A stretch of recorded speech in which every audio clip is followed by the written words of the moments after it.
আসসালামু আলাইকুম। কেমন আছেন সবাই? আশা করি সবাই ভালো আছেন।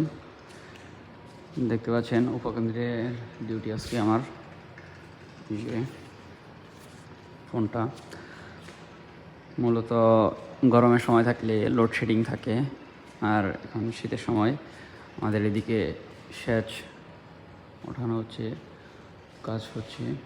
কাজের ক্ষেত্রা বিশেষে লাইন বন্ধ আছে আর কি, 2টা লাইন।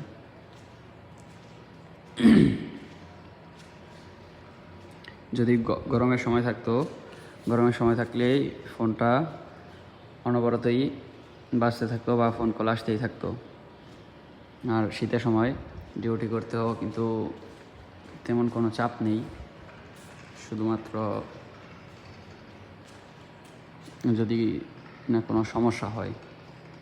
আর গরমের সময় তো লোডশেডিং দেওয়া লাগে, এই জন্য আর কি অনেক ফোন কল আসে, কিন্তু শীতের সময় তেমন কল আসে না।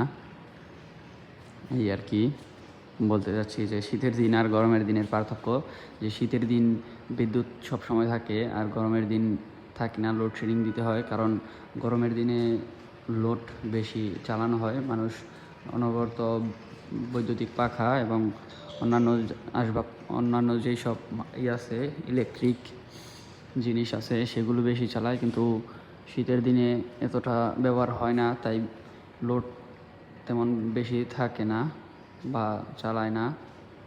এই জন্য আর কি শীতের দিনে লোডশেডিং খুবই কম থাকে এবং গরমের দিন লোডশেডিং থাকে আর কি। এই বলতে চাচ্ছিলাম। আসসালামু আলাইকুম।